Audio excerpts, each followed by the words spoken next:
Good afternoon, ladies and gentlemen. For those of you who do not know me, and there's maybe one or two, my name is Nikolai Rigakis. I'm president of the American Hellenic Institute, and it's a pleasure to welcome you here today to another edition of our noon forum discussion group that we've established here to talk on timely issues and various topics, and to commemorate certain key events that we feel are important to continuously to do so, to make people aware of them.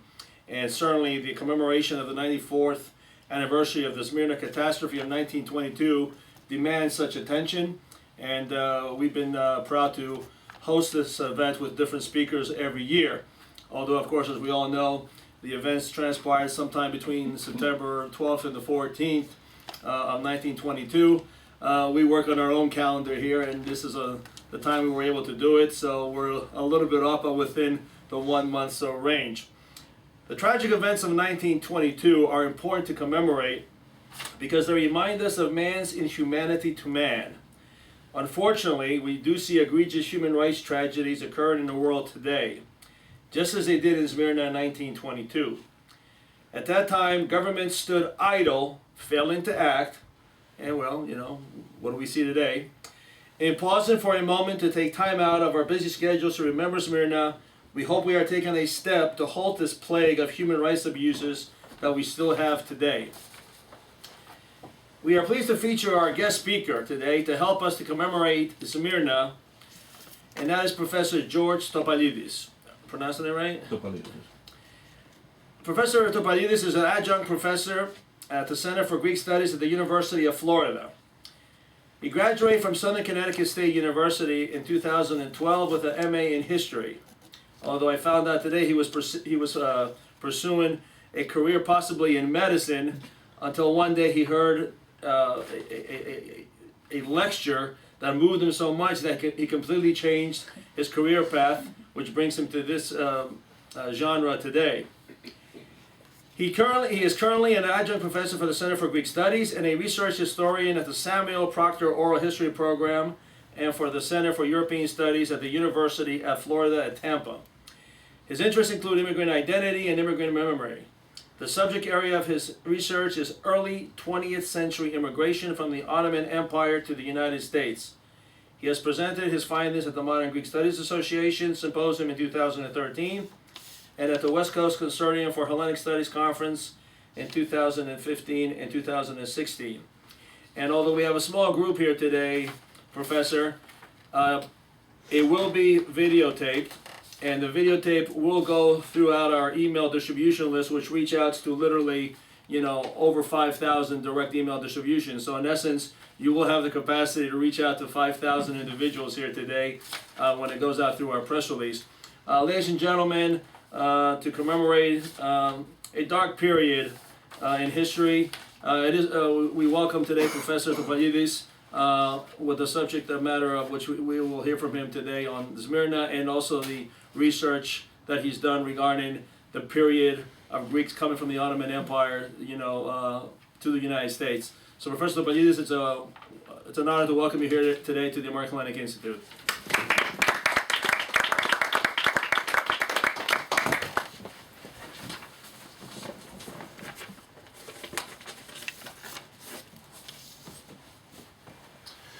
Okay, in turn, I would also like to thank the American Hellenic Institute for inviting me here today to present my work and also to help commemorate the catastrophe of Smyrna.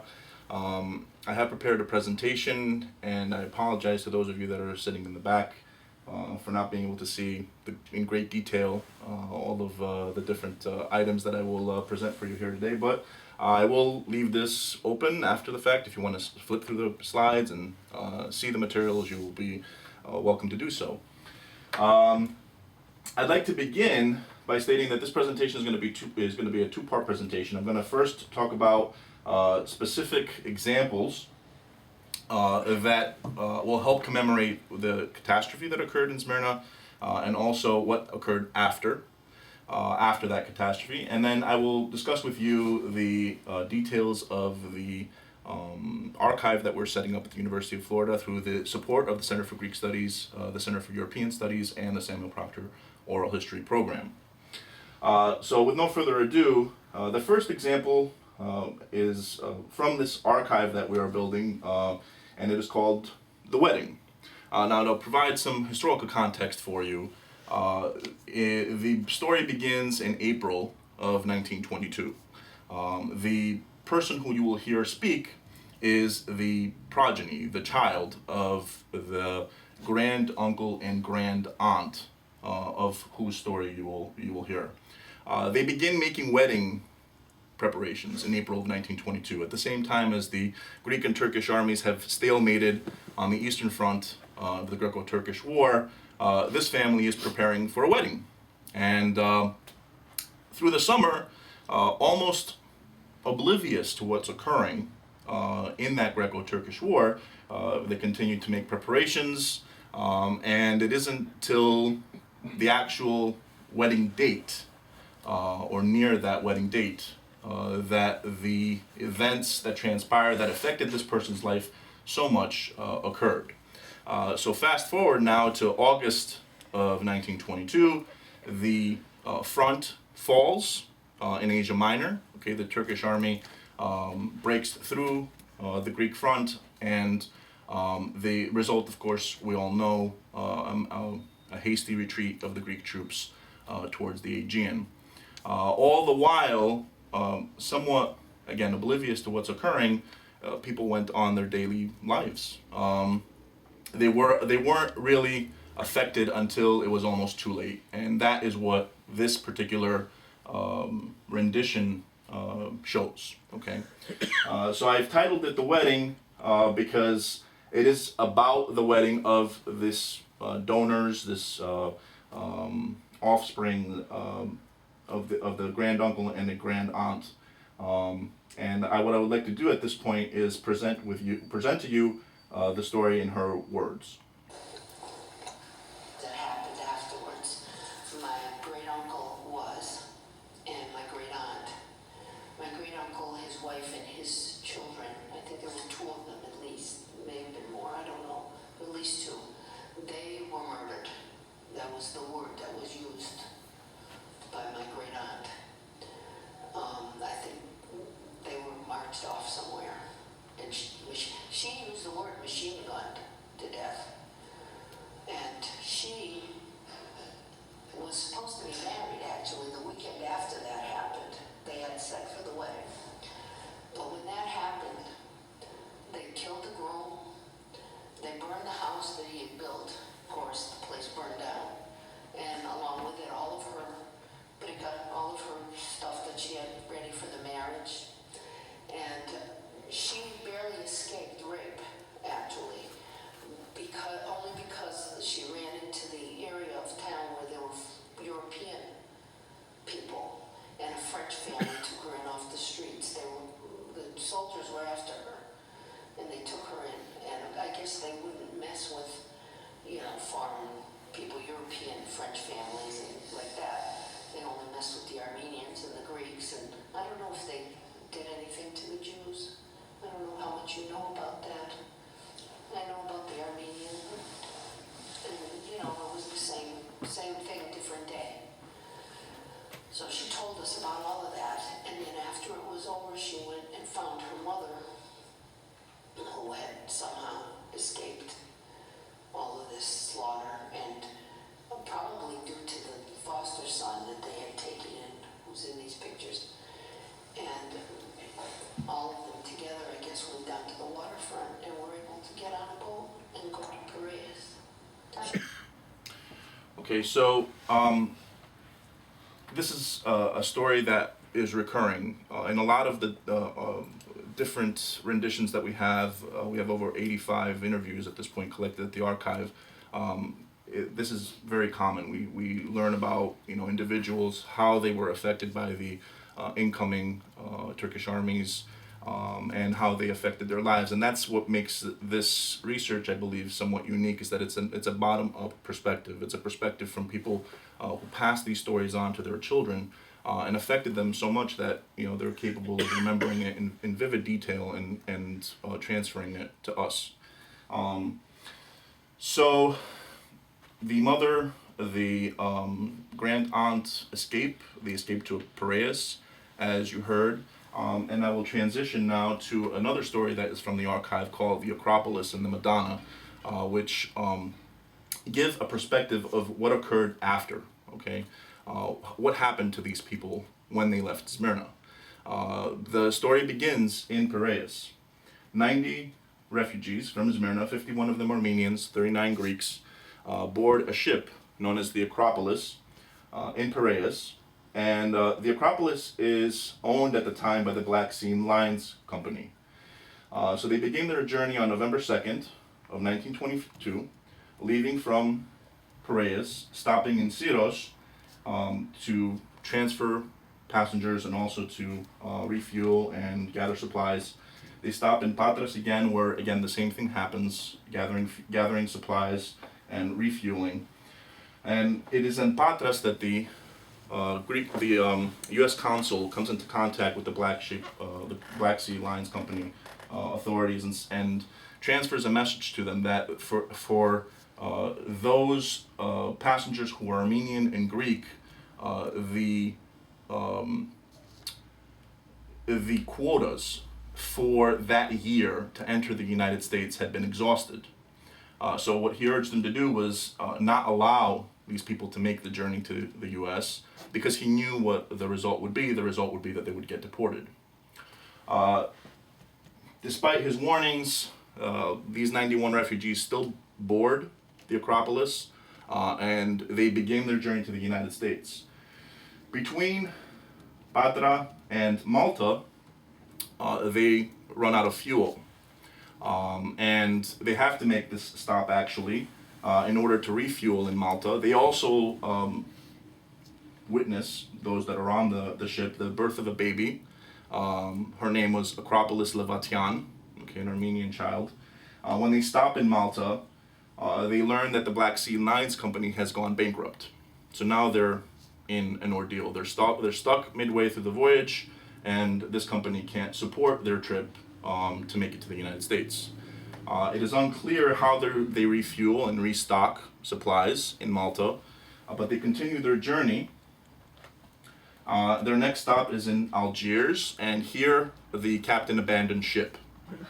So now the crew and the passengers somehow find a way to refuel, somehow find a way to gain supplies, and they continue on their journey to the U.S., stopping next in the Azores, again to refuel and gather supplies. Midway through the journey, they run out of fuel, and according to the sources, they break the hull of the ship, and they start burning. They start burning the wood of the ship to make the rest of the journey to Ellis Island. When they get to Ellis Island, they're quarantined, which is normal for the time. Okay, under the laws of that period, any ship coming in, any immigrant ship coming in had to be quarantined. Its passengers had to be examined. So that's a normal occurrence. What is not normal is what happens after. They learn that truly the consul was correct and those 91 refugees would be deported. So a litigator, an attorney by the name of Malcolm Vartan gets involved.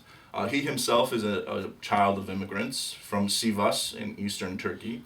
And he tries to get them a writ of habeas corpus and a stay of their deportation order in order to have an asylum hearing. In this regard, Judge Leonard Hand, who is the New York District Judge at the time, becomes involved and issues the writ, which Malcolm delivers to Commissioner Robert B. Todd in a very charged interchange on the Battery Park port. Robert B. Todd is coming off of his ship, heading home for the day. Malcolm meets him at Battery Park and issues him the writ, ordering him to pull these 91 refugees off of the ship that they were due to be deported on. Robert B. Todd basically tells Malcolm that these refugees are already on a ship called the Madonna. The date was February 9th, 1923. And that they are already being deported. There's no way he can pull them off the ship. There's no way he can tell them apart from other passengers that are on the Madonna. And allegedly in the report, in the newspaper article, his statement, according to Malcolm, was, what do you care anyway? These people are not of our stock. So those were his words, and ultimately these refugees get deported back to Greece, to Athens. It is at that point that I lose track of them. I don't know what happens to them next, but that is hopefully something I'm going to research in the future. Which brings me to the future. All of this information comes from an archive that I've been collecting since 2006 when I started my studies at Southern Connecticut State University. It is now called the Ottoman Greeks of the United States Project. There's a Facebook page for it. You could actually go online and see samples of the work that we've already done. A lot of that work has been in collaboration with the Center for Greek Studies, the Center for European Studies, and the Samuel Proctor Oral History Program at the University of Florida, and of course with the gracious help of Dr. Denise Matthews, who is at Eastern Connecticut State University. We have worked together over the course of the past year with Dr. Matthews to collect some of these interviews, and she's been a tremendous help, as have I for her. So the project components include the archive itself, a web page, and publications that are upcoming, as well as presentations similar to this one that we're hosting here today. We'll begin with the archive first. You heard a sample of interviews that we had with immigrants, or rather children of immigrants, from specific regions of the former Ottoman Empire. So these are Asia Minor, Anatolia as it's called, the part of European Turkey, Eastern Thrace, Imvros, Tenedos, modern Gökçeada and Bozcaada, the islands in the Sea of Marmara, and also the Pringipos or Princess Islands off the coast of Constantinople. So that's the region that we're focusing on, and we're also focusing on the early 20th century, the first 2 decades of the 20th century, because that is when the majority of immigration occurred from this part of the world to the United States. The second component of the archive is going to include an interactive immigration map that you'll see, documents that we've collected from donors, and photographs of places, peoples, and objects. Also, three-dimensional renditions of objects, if they were brought from these regions during this time period to the United States, are found in the archive. So we'll begin with the interviews.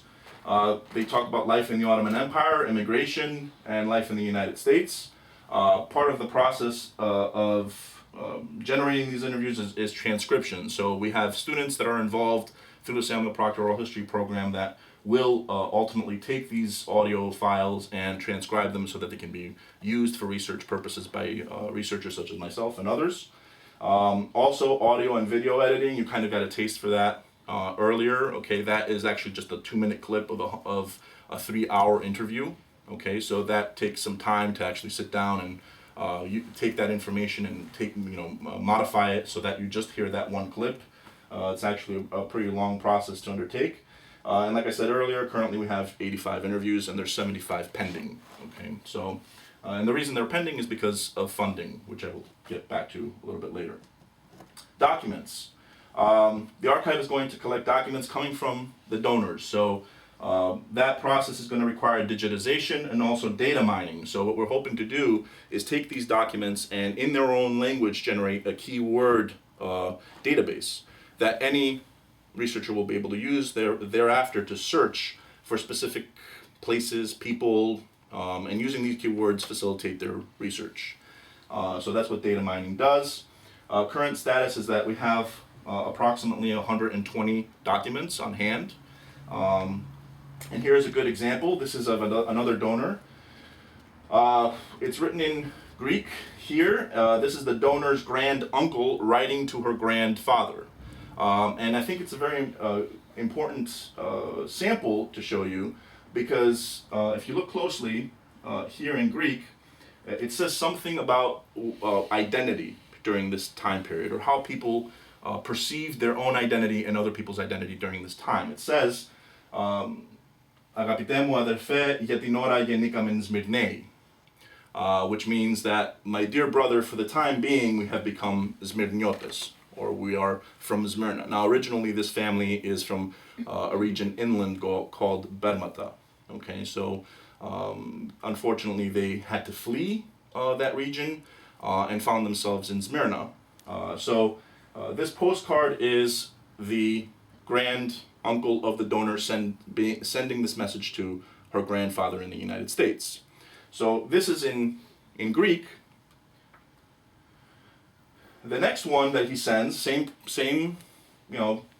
exchange of information, states, written in Greek, Sevikli oglum Iordanis, my dear child, Iordanis. Now this is the Turkish language, but it's written in the Greek characters. So this is an example of the so-called Karamanlidika language, and it was very commonly used in Asia Minor during this time period.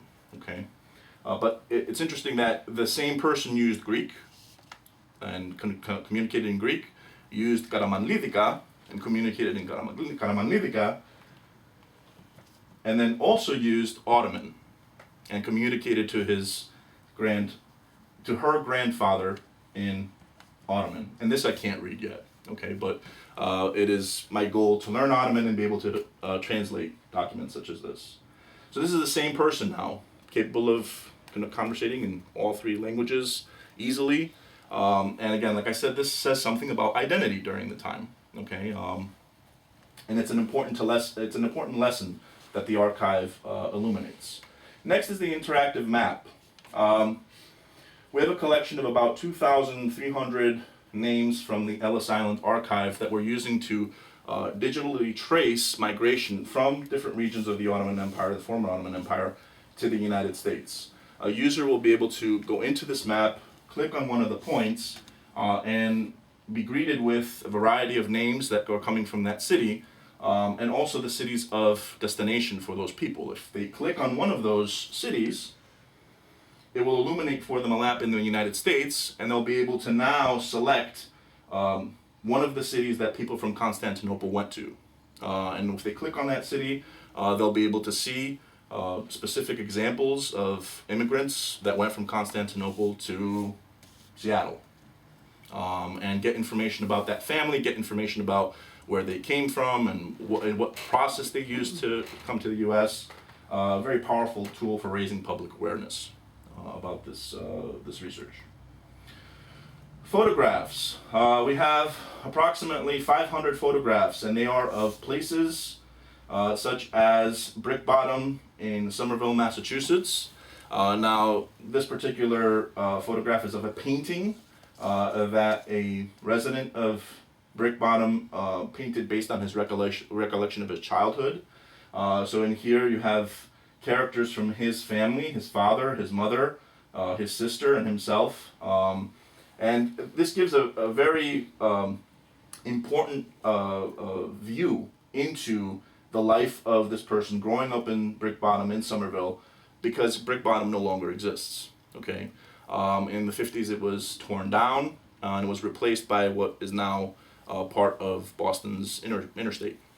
So photos such as this actually give us a chance to look back into history and get a feel for where these people grew up, and accentuate their background. Okay. People are another subject that are held in this archive, and we have examples of individuals. So here, this gentleman, he immigrated to the United States in 1914 and worked for a couple of years in the restaurant industry. Thereafter, he went back home, and home was Ofrenion in Asia Minor, in Western Asia Minor, and he proceeded to marry each of his sisters in order to bring them to the United States. So each time he went back, he married a different sister and brought them into the U.S. through Ellis Island as his wife, and presented each of them to the Ellis Island authorities as his wife. Okay, and that's how the entire family, his sisters, his siblings, moved to the U.S. All right, so that's one example of people. Another one is of organizations. So the story behind organizations begins very early in my research, actually, as early as 2006. I collected approximately 200 articles from Greek American and American newspapers, all pertaining to organizations that immigrants from the different parts of the former Ottoman Empire I mentioned set up. As far as I know, there's 40 such organizations that existed between 1910 and 1922. 20 of them were in New York City alone. And this is one example. This is actually a clip that I have from the Ethnikos Kyrikas out of Somerville, Massachusetts. Εκ Somerville, Massachusetts. Σύλλογος Αλατσατέων, ο φάρος της Ερυθρέας.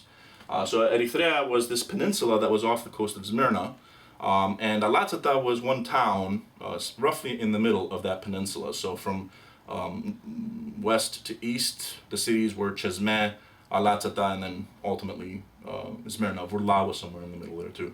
But those are the cities. Alatzata was one of the small cities that were on the peninsula of Erythrea. And the reason we know of the Pharos of Erythrea is because some 500 families between 1904 and 1922 immigrated to Somerville, Massachusetts from Alatzata. So this was a small community of people from Alatzata residing in Somerville in the early 20th century. That's where my research ended until I started doing some of these interviews and found out that the organization still exists to this day. It's much smaller than it was, of course, back then and not as active, but as early as 1918, there's evidence for this organization's existence. It is unclear what happens between 1922 and 1935, but in 1935, the local community, at least the ones that I interviewed, says that it revived. And it revived in an incorporated form, and it was quite large. So I'll have you look at this picture afterwards, but these are members of the organization in 1935. So it didn't go away as my initial research suggested. My research kind of ended in 1922, and there's really no evidence of them existing past that point. Like I said, until I found these photographs, until I visited this place and I actually collected these materials from these people, it was unknown, at least to me. Okay, and then we have objects. Now, objects come in all different shapes and varieties. Very prominent are icons, because from what these donors have told me, they were obviously easier to carry, easier to transport to the United States. Some were very small, some quite larger, but they all carried the same message, which is, how important religion was to the people that were immigrating from the former Ottoman Empire to the U.S. It was also a memento of home, and this is a depiction of the Nativity, and on the back, what is written in pencil is the date that the donor's grandmother wrote of them leaving Alatzata to come to the United States. So this is again from the same town. And it says, written in Greek, it says this is the day that they kicked us out of Alatzata in Greek. So it commemorates the exodus, the unfortunate exodus from the city of Alatzata. Okay. Other objects are important because we can actually do 3D renditions of them. This is a good example. It's about this big. It's metal. And there's an interesting story behind it. Okay, the donor called me after I had completed the interview with him and said, George, I had something for you to look at. Why don't you stop by? He said, you forgot your charger here. Why don't you stop by and pick up your charger, and then I'll show you this object that I have. Because I don't know what's on it. I don't know what it says, but it's something in Greek. Maybe you would be interested in it. I said, sure. Let me take a look at it. So I go over his home, and he shows me this. He brings this out. Now, you can't really see it here, but this is a casing of a bomb from 1918, and this is an example of what is known as trench art, and this is actually very common in the early 20th century. Between World War I and World War II, casings, shells, were used by soldiers to generate works of art. This one just so happened to be one from the Eastern Front, and the only reason I can even make that suggestion is because of what's written on it. So again, can't see it very well, but what it says in Greek on it is Sangarios. And Sangarios was one of the rivers where one of the major battles occurred in the Greco-Turkish War. Now, There is a date on this casing as well of 1918, and it is unclear when exactly this casing was used, or even with which army it was used. The gentleman's grand uncle, who owned this piece of trench art, was originally in the Ottoman army. So it's unclear if he used it or where and when he acquired it, but it's an important piece of history because it commemorates that battle. Interestingly enough, the donor was using this to hold his umbrellas.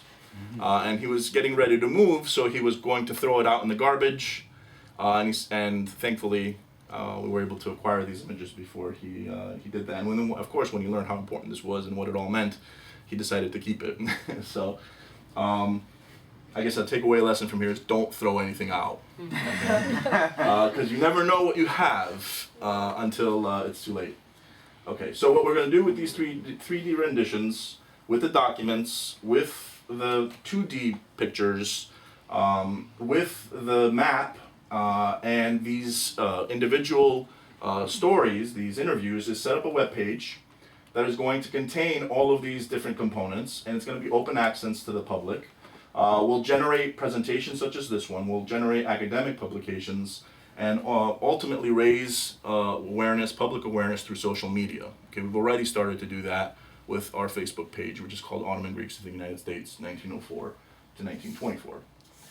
This is the beginnings of the web page, which I've begun. So down the line, this will be the place, or a web page similar to it, where it'll exist. As far as publications, currently there's my master's thesis, which is publicly available. It's called Unredeemed Greeks in New York City, 1904-1924, Identity, Immigration, and Philanthropy. And then there's a pending article, which I've titled, It's All Greek American to Me, The Forging of Greek American Identity in the Early 20th Century. As far as presentations, and including this one, I presented at the MGSA conference in Bloomington, Indiana, in 1913, the deported refugee immigration experiences between 1917 and 1924. In 2014, the Greek American Pondus League activity between 1919 and 1922, and just this year, the demise of U.S.-based Ottoman Greek organizations. This was both of these presentations were for the Western Consortium of Hellenic Studies, and one was in San Diego, and the other one in Vancouver. The last item here I'd like to discuss is funding opportunities. We would not be able to do any of this work were it not for students at the University of Florida. So these are the people that we're teaching to utilize this archive as a learning tool, and they are the ones that are helping us progress and move forward in all of the different items that we're trying to hopefully include in this archive and ultimately in the research. So if you're aware of anyone who would be interested in funding this project, please come into contact with me or through the Center for Greek Studies, the Samuel Proctor Oral History Program, or the Center for European Studies. And thank you for your time. If you have any questions, please ask. Thank you, Professor, and we'll open the floor to any Q&A, and just identify yourselves and ask the question. Hi, thank you, George. I'm Bolivia Parara. I teach Modern Greek Studies at the University of Maryland. And thank you for this very nice presentation, and congratulations on doing this archive, which will be very useful. My question is about the title. Speaking about the identity, do these people that you have interviewed identify themselves as Ottoman Greeks? Not a single one. I can answer that question. In my recollections of any of the interviews we've done, not one has said, my father identified as Ottoman, or my mother identified as Ottoman. In fact, I can say with some certainty that pretty much all of them either used regionalistic identification markers.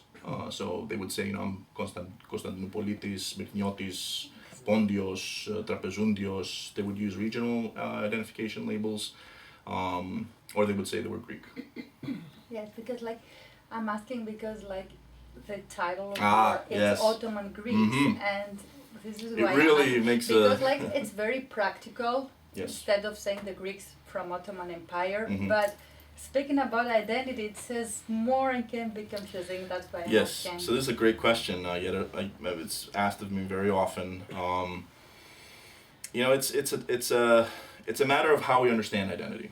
So we have to go back to how we understand identity first of all. So I like to use an example by Professor of Anthropology Karen Brodkin, who stated that there's really, if we want to find a way to identify to represent identity, we can do it in two ways. We can represent it by the identity that we show to the state authorities, which she referred to as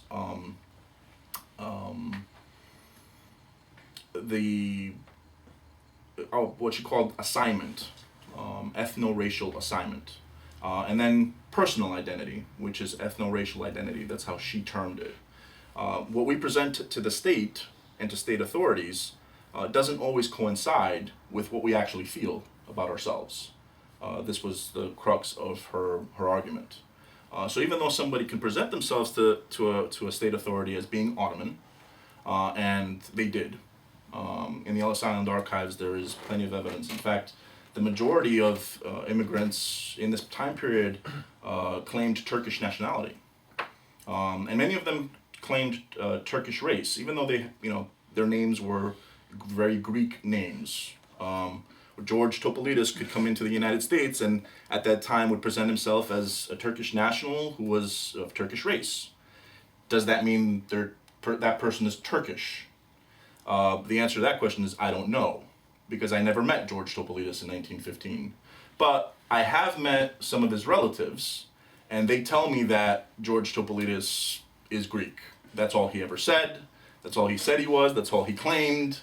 So what does that actually mean about identity? It means that there is this dichotomy, okay? And what we present to the state authorities is very different than what we feel for ourselves.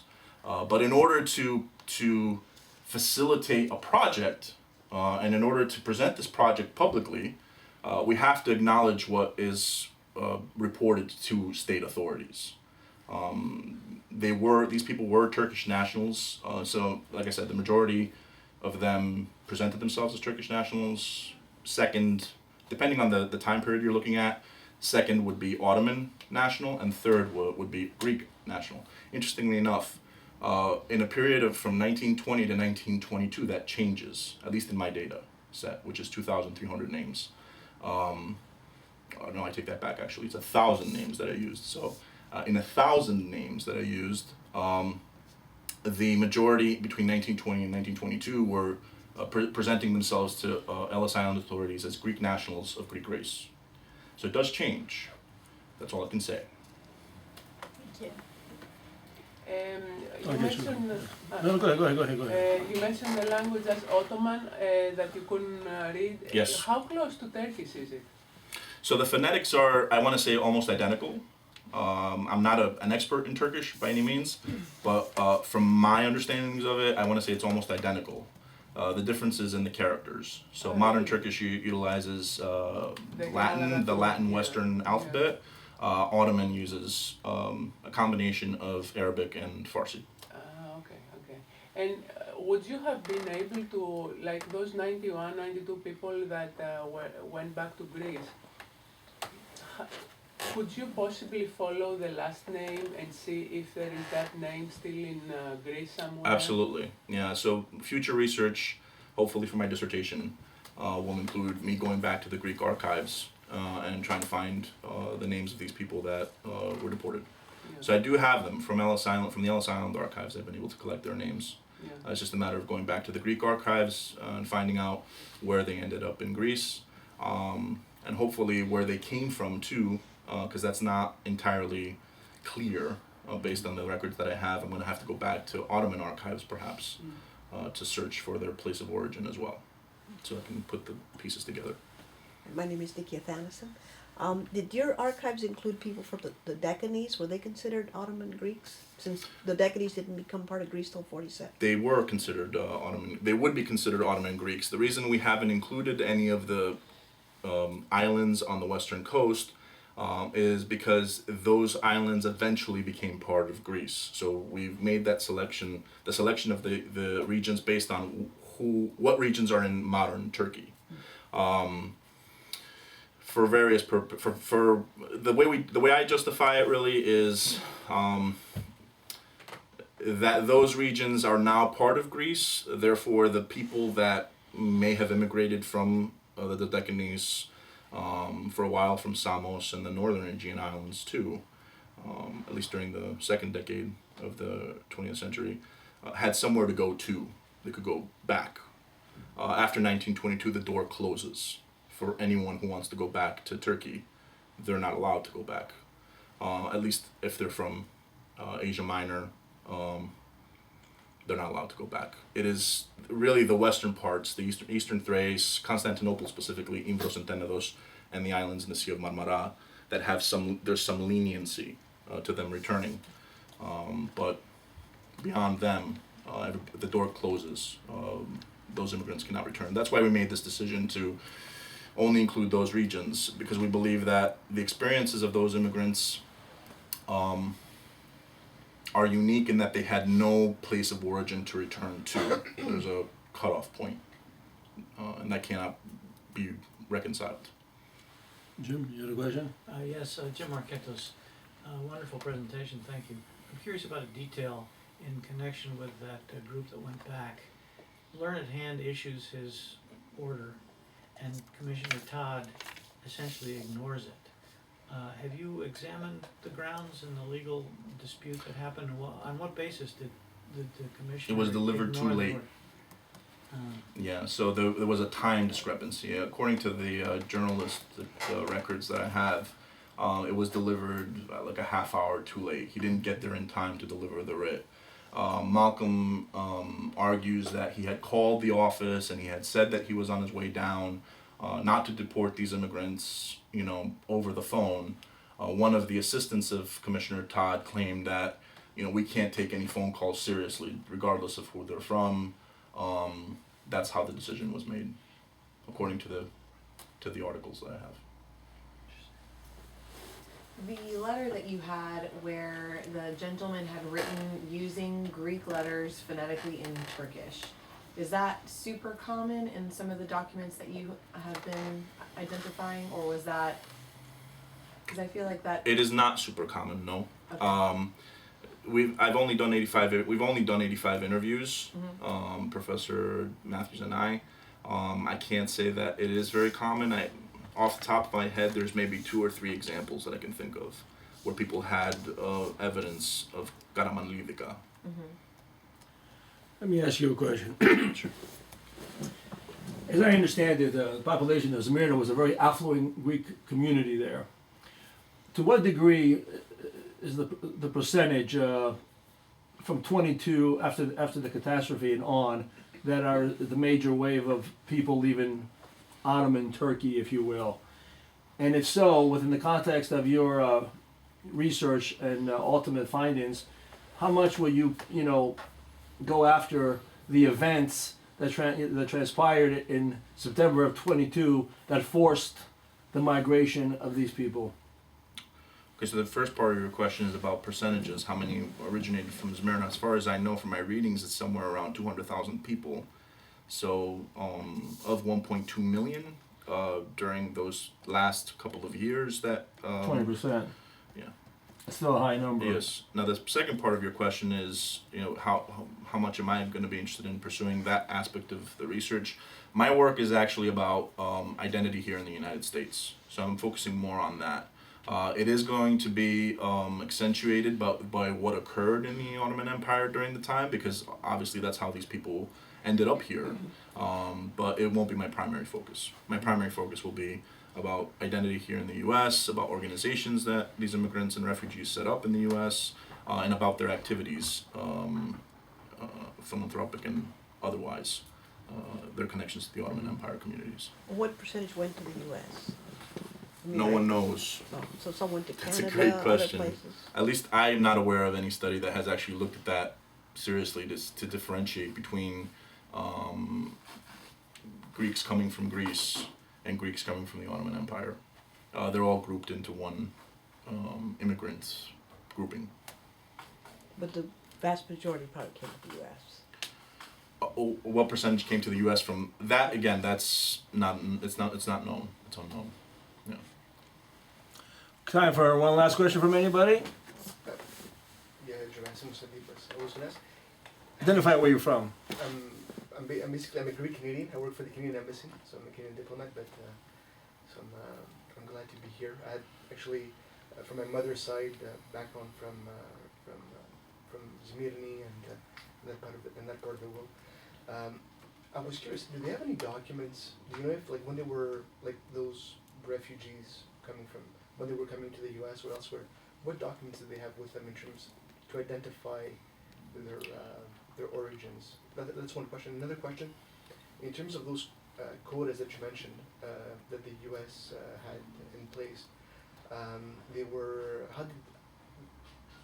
were they by, for example, by each country, like from Greece, Ottoman Empire, and so on and so forth? So where did these refugees fit? Were they presenting? How were they kind of choosing, their Place of origin. Yeah. Their nationality, rather. Okay, so your first question is about papers, actual papers that they used. We found evidence of transfer papers that were in Ottoman, but no passports. It wasn't like an official passport document. We haven't found anything like that yet. And in terms of how they fit into the different categories that existed, so there were national categories. The Hellenic Republic, Greece versus the Ottoman Empire, but there seems to be national categories that were created by the Ellis Island authorities, also by the legislators that generated these quota acts. So Ottoman was a category, Turkish was a category. It's unclear if every single one of those immigrants that came through Ellis Island had some type of document in Ottoman that verified that they were an Ottoman citizen or not. And that is the same for those who claimed Greek nationality. It's unclear if every single one of them had a paper that said, I'm of Greek nationality. But that's certainly what's on the ship manifests. So it's unclear if they're providing that information and there's no documents to back it up or not. But we have found some evidence of documents existing, at least in Ottoman. Okay, well, we'll end it there. Thank you for Thank you Professor very much. for a very Thank you so good much. presentation.